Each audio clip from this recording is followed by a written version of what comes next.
이 테스형이 부각된 데는 이 사람의 역할도 컸습니다. 물론 나훈아 씨의 역할도 컸지만 이 사람의 역할이 컸는데 바로 김정은 위원장을 계몽군주에 빗대서 또 논란을 일으켰던 노무현재단 유시민 이사장 때문에 더 부각이 됐는데 유시민 이사장은 무엇이라고 했는지 직접 들어보도록 하겠습니다. 계몽군주 때문에 되게 시끄럽더라고요. 아, 그렇죠. 내가 너무 고급스러운 비유를. 맞아. 나도 그 생각했어. 계몽군주 가지고 그렇게 떠드는 분들이 어떤 사람이냐 하면 2500년 전에 아테네에 태어났으면 소크라테스를 고발했을 그런 사람들이에요. 자, 김어준 씨 방송에 출연해서 이제 유시민 이사장이 저렇게 이야기를 했는데 맥락을 잘 들어보면 일단은 자신을 좀 소크라테스에 비유한 것 같은 그런 느낌이 드는데 조상호 변호사님 어떻게 들으셨습니까? 제가 저번 방송에서 얘기했지만 이 계몽에 초점을 맞추면 굉장히 긍정적인 메시지로 보일 수 있지만 네. 여전히 군주라는 표현은 네. 그러니까 자신의 선택이 아니라 어떤 혈계 계통으로 그냥 이렇게 어떤 권력이 주어지는 국민들에 의해서 권력이 선택되는 게 아니고 어떤 특정 혈통에 의해서 네. 권력이 주어지는 굉장히 비정상적인 권력 시스템이기 때문에 음. 그러한 비정상적인 권력 시스템 내에서 그나마 그 전대 아니면 전전대보다는 조금 더 합리적인 판단을 이끌어낼 수 있는 뭔가 좀 사람이다. 대화가 되는 네. 사람이다라는 표현을 좀 강조하고 싶었던 것 같고요. 근데 네. 다만 그 얘기를 꺼내는 시점이 어쨌든 우리 국민이 지금 이른바 그게 최고 지도자의 결기가 인지하고 있었던 상태에서 그 사람이 내린 결정에 포함되어 있든 아니든 우리나라 국민들이 이미 그 사살된 상황에서 네. 그런 표현을 쓰시는 건 좀 부적절한 게 아닌가라는 얘기는 계속 제가 드리고 싶습니다. 지금 저희가 여기에서 그 나훈아 씨의 발언이 정확히 무슨 뜻이었는지 이런 것은 정확히는 알 수는 없습니다만 근데 이걸 두고 정치권에서도 여기저기 이런저런 해석들을 좀 내놓고 있습니다. 그러면서 공방이 또 벌어지고 있는데 일단 국민의힘 조영 원내대표 이야기 한번 들어보도록 하겠습니다. 저는 첫 공연하고 어제 스페셜 프로그램이었나요? 모두 다 봤습니다. 크게는 힘드는 우리 국민들을 응원한 것이겠지요. 언중유골이라고 저는 말씀 중에 현실에 대한 비판도 없지는 않다고 그렇게 보고 있습니다. 자, 주 원내대표가 이야기한 이 현실에 대한 비판 아마 주 대표는 문재인 정권을 향한 현실에 대한 비판이라고 이야기를 한 것 같습니다. 여기에 대해서 여권에서는 아니다라고 반박을 했는데 화면 보도록 하겠습니다. 자, 일단 박수현 전 청와대 대변인이 이렇게 말했습니다. 나훈아 씨의 발언을 정쟁의 도구로 전락시키는 정치인들의 이 아전 인수식 해석이 참 놀랍다라고 얘기했고 그리고 정청래 의원은 나훈아 발언을 오독하지 말아라라고 이야기를 했습니다. 조상호 변호사님 어떻게 좀 보셨습니까? 기본적으로 뭐 나훈아 씨가 얘기한 건 어떻게 보면 그 정치인들 우리가 얘기하는 정치인들보다는 국민들이 지금까지 우리나라 대한민국을 여기까지 끌고 오고 만들어 왔다라는 점을 강조해서 말씀드린 것 같고요.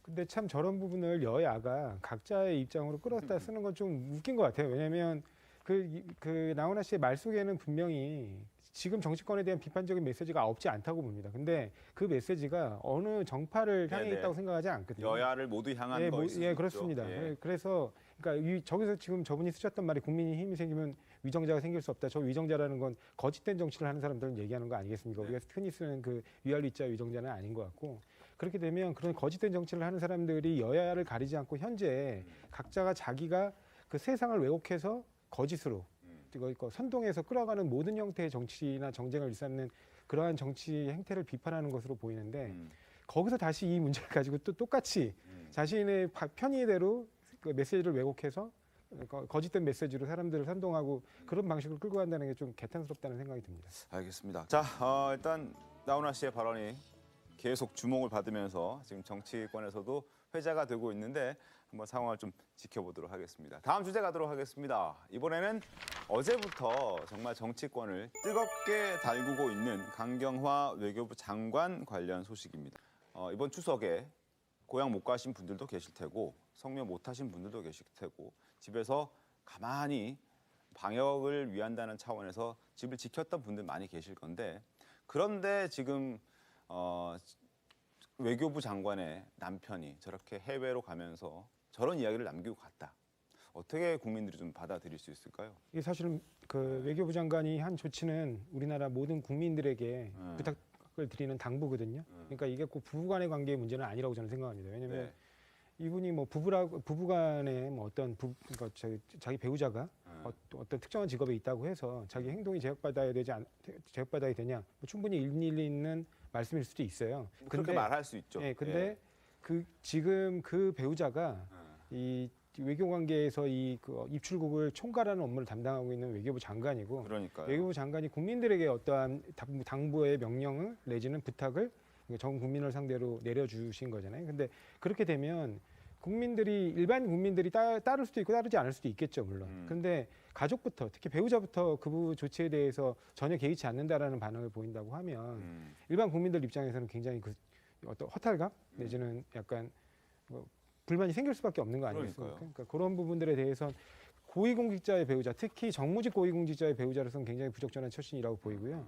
그게 그런 부분들이 잘 컨트롤이 안 돼서 이제 일반 국민들 입장에서도 뭐 어떤 장관에 대해서 어떤 그 자격 시비가 생긴다고 한다면 그 부분에 대해서도 장관도 감수해야 될 부분이라고 생각합니다. 자격 시비가 생긴다면 감수해야 될 왜냐하면 부분이다. 정무직 공직자이기 때문에 꼭 어떤 법적인 법 위반 여부를 따지기 전에 국민 정서도 굉장히 중요하거든요. 국민들이 직접 임명한 거잖아요. 그분이 어떤 특정한 계층적 사다리로 올라가서 현재 그 자리에 계신 게 아니라 어떤 선택된 권력으로서 국민이 선택한 권력이 지정한 임명한 그러니까 대통령이 임명한 그렇죠. 네. 정무직 공직자이기 때문에 어떤 정무적인 책임도 당연히 져야 된다고 생각합니다. 논란이 커지고 있는 강 장관의 입장을 제가 다시 한번 소개해 드리도록 하겠습니다. 화면 보시죠. 국민들께서 해외여행 등 외부 활동을 자제하시는 가운데 이런 일이 있어서 경위를 떠나서 굉장히 송구스럽게 생각을 한다.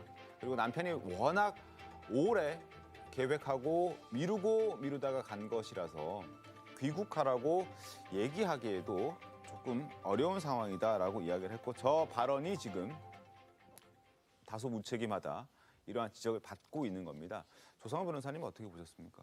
아까 뭐 제 장혜찬 평론가님께서 말씀을 하셨지만 뭐 우리 정치 문화가 가족들에 대해서도 모두 이렇게 어떤 네. 공동 책임을 뭐 이렇게 연대 책임을 지게 하는 지우는 분위기죠. 경향이 있다. 예. 뭐 이런 말씀하셨는데 저는 뭐 그런 거에 대해서는 꼭 찬성하는 건 아니거든요. 왜냐하면 개개인의 삶들이 있고 그 사람들이 각자 자유롭게 살 수 있죠. 근데 항상 아까도 제가 말씀드렸듯이 국민들에 의해서 선택된 권력이 임명한 공직자예요. 정무직 공직자는. 그러면 가장 중요한 건 국민 정서가 기준이겠죠. 국민 정서상 이 정도가 이게 본인이 개인의 문제가 아니라 가족들의 문제도 그 일탈이 장관직을 수행하기에 이 사람에게 장관직을 맡기기에는 네. 국민이 그 사람에게 부여해야 될, 그 사람한테 이렇게 가져야 될 신뢰감이라든가 이런 것들을 전반적으로 고려했을 때 부적절하다. 그렇게 판단되면 그건 어쩔 수 없는 거겠죠. 그렇지만 그 가족들의 어떤 개인사의 문제. 네. 아니 뭐 부모가 자식을 어떻게 통제하고 부모가 어떻게 아까 뭐 국정 말씀하셨지만 국적을 어떻게 통제하겠습니까? 물론 그러니까 잠깐의 욕심을 자제하면 될 것을 이런 출국이라는 개인적인 어떤 여행이라는 어떤 욕망을 억누르지 못하고 이렇게 하는 부분을 아까 국적하고 같이 비교할 수는 없겠죠. 근데 어찌됐든 그런 개인 가족의 문제는 저는 뭐 그게 꼭 그 장관이나 공직자하고 직결되는 문제는 아니라고 보고요. 네. 다만 아까도 제가 말씀드렸듯이 장관이 본인이 스스로 어떤 그 영역, 자기가 지켜야 될 어떤 출입국 통제에 관련된 영역에서 스스로 발령한 명령이 가족에게조차 모든 국민이 따라야 될 거죠. 사실은 준수하고 좀 가급적이면 협조해야 될 그런 부분이 가족에게조차 인정받지 못한다면 국민들의 어떤 뭐 실망감이라든가 허탈감이라든가 이런 것들을 감당하기 어렵기 때문에 그런 부분은 스스로 좀 이렇게 판단을 좀 해보셔야 될 것 같습니다. 알겠습니다. 뭐 물론 모든 가족들의 어떠한 뭐 일들을 그 정무직 공무원이라든지 아니면 선출직 공무원이라든지 이런 사람들이 다 책임질 필요는 없겠지만 이번 경우에는 아무래도 강경화 장관이 그 관련된 일들을 총괄하는 주무부 장관이기 때문에 더 비판이 좀 거센 것 같고 일정 부분 또 책임의 어떠한 그 책임에서 벗어나지는 또 못할 것 같긴 합니다. 가족들 문제를 어떻게 컨트롤할 수 있겠습니까? 자기 스스로. 근데 쉽지 않은 문제이긴 다만 합니다만. 네. 좀 얘기를 해두고 싶은 건 이게 배우자로서 사실은 그 임명식에도 같이 참여해서 네. 같이 꽃도 받고 네. 이게 그렇게 해주게 되는 이유가 한 사람의 집안 내에서 누군가 이렇게 대단한 지도자가 사회 지도자가 나온다는 건 그 모든 가족들의 희생과 헌신이 있었다라는 그런 전제 하에 어떻게 같이 이렇게 참여를 해주고 그런 대우를 해주는 거거든요. 근데 그런 부분까지 좀 아울러 고려하셨다면 배우자분께서 꼭 굳이 그러셔야 됐나 그게 좀 많이 아쉽습니다. 알겠습니다.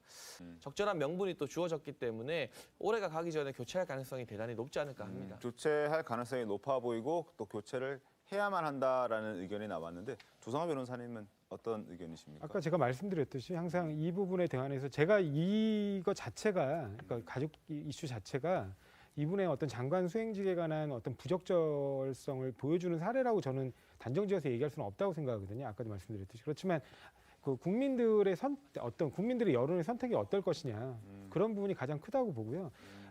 지금 그 장희찬 평론가님께서 얘기하신 그 폼페이오 장관의 어떤 방한 취소 문제 같은 경우는 그렇게 바라보실 수도 있겠지만 전체적으로 보면 지금 현재 한반도 상황이 전혀 이렇게 개선되지 않고 있는데 굳이 현재 미국에서 굉장히 중대한 사태가 벌어지고 있지 않습니까?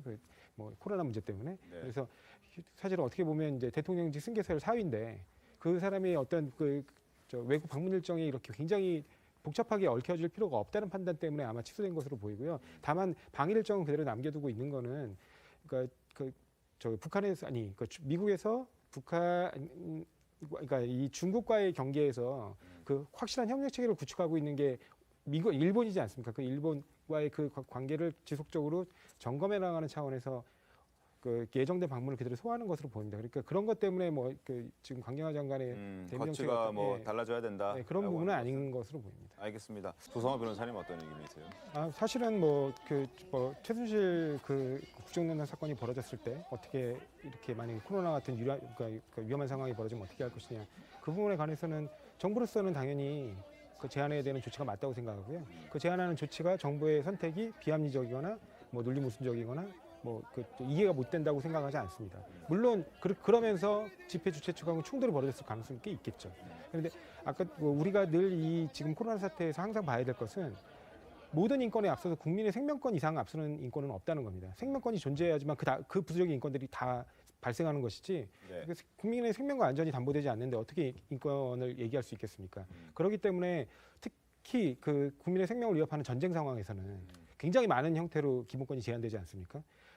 지금 이 감염병이라는 게 21세기의 전쟁과 유사한 정도의 어떤 피해를 지금 인류에게 주고 있고 그만한 위협이 된다라고 많은 전문가들이 얘기하고 있거든요. 그러니까 그런 부분에서 좀 정부가 과하다 싶은 조치를 할 필요가 있다고 좀 보고요. 그 부분에 대해서 개별적으로 법원이 봤을 때 지나친 자유의 구속이라고 생각된다고 하면 조건부로 허가하는 방향이 맞다고 봅니다. 알겠습니다. 저는 근데 이 부분은 아까 얘기했던 게 네. 결국에는 과잉 조치라는 것도 또 이제 가치 판단의 기준이 생기는 것인데 어떤 정도가 과잉이냐 이번에 아니냐? 영상으로 확인된 것은 확실히 과잉 대응이었다는 것이 좀 드러나고 예를 들어 상황이라는 건 시시각각 변하기 때문에 정부가 예를 들어 100의 준비를 해낼 수 있어요. 하지만 예를 들어 당일날 보니까 분위기가 한 10 정도밖에 없을 것 같다. 그럼 나머지 90 정도는 해제했어야 되는 건데 오히려 그 90을 유지함으로 인해 가지고 굉장히 국민들이 느끼기에는 아까 주호영 원내대표가 계엄령이라는 표현했지만 그건 정치적 수사로서 좀 강하게 나간 것이고 과도한 것이 아니냐. 예를 들어 저런 집회를 하게 되면요. 경찰 정보과에서 톨게이트라든지 아니면 여러 거점에서 오늘 집회 참석 인원이 어느 정도 되겠구나를 다 실시간 파악합니다.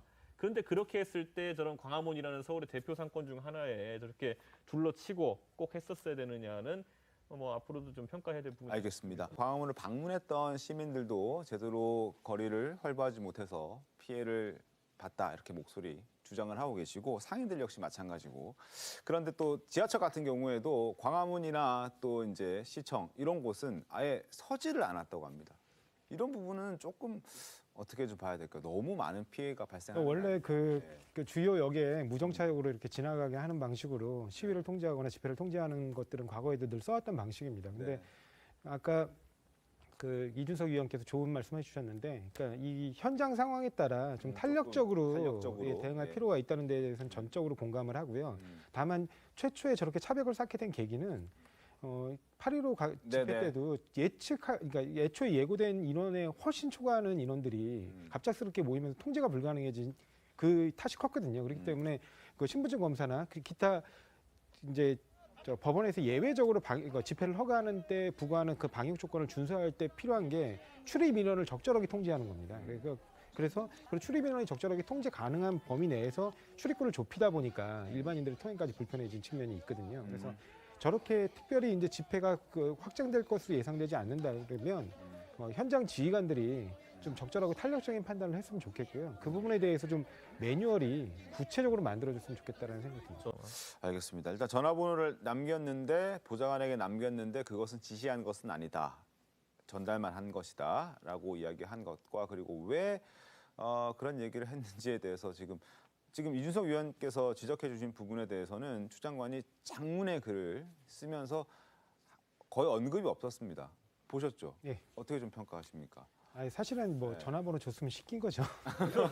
뭐 그걸 근데 한 가지 좀 돌아보고 싶은 게 있어요. 어떤 겁니까? 뭐냐면 보좌관이 그러니까 이제 이런 사적인 일을 수행하는 게 맞느냐와 관련된 논란인데요. 네. 물론 그런 걸 부적절하게 판단하시는 국민들도 있을 수 있습니다. 네. 근데 돌아보면 공직자 중 특히 고위공직자들 같은 경우 지금 이분은 그 여당 대표이자 당시 국회의원이었어요. 그러면 이분의 24시간은 다 공무입니다. 어떻게 보면. 왜냐하면 뭐 국가가 비상위기 상황에 걸렸는데 자기가 사적인 일을 보겠다고 공무를 뭐 내팽개칠 수는 없잖아요. 근데 이분도 사적인 생활이 물론 있습니다.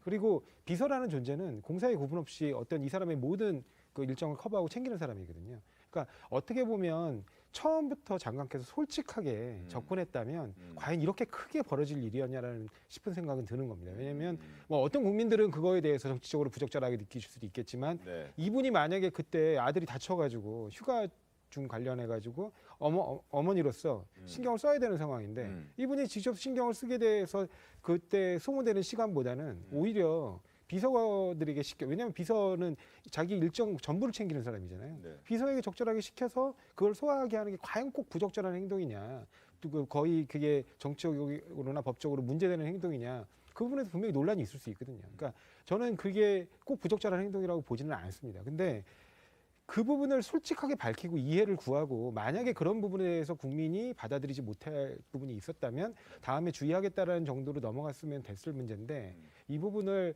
장관이 국민의 앞에서 여러 차례 사실과 다른 말을 하셨다는 것 자체가 앞으로 장관직 수행에 있어서 장관의 어떤 말이나 행동 이런 그리고 그다음에 국민에 대한 부탁, 권고, 명령 이런 부분에 대한 신뢰성을 많이 떨어뜨리는 요소로 작용할 것이기 때문에 이런 부분들이 많이 아쉬운 것이라고 생각합니다. 저는 근데 저도 이제 당 생활을 하다 보면은 정치인들이 보통 본인의 사적 이런 걸 조력을 받는 경우도 있어요. 근데 그걸 보면은 자, 예를 당 대표쯤 되면은 두 가지 집단의 보좌를 받습니다. 하나는 당 조직이고요. 네. 하나는 개인의 이제 보좌관들이거든요. 그렇죠. 그 의원회관에 있는 보좌진들인데 저는 이런 의원회관에 있는 보좌진들에게는 보통 사적인 업무를 시키기도 해요. 그런데 이제 당에 있는 소속되어 있는 예를 들어 뭐 그 임기나 이런 게 보장되어 있는 당직자들에게 사적인 일을 시킨다는 건 들어보지 못했거든요. 그러니까 이건 뭐냐면은 둘 간의 차이는 결국에는 인사권자로서의 생사 여탈권을 누가 쥐고 있냐의 문제인 거거든요. 그러니까 사실 어느 쪽도 제가 봤을 땐 사적인 업무를 처리해야 될 이유는 없어요. 그런데 여기가 그래 안 입고 와도 들어주는 건 뭐냐면 내 생사 여탈권을 듣고 있기 때문인데, 그러니까 이게 지금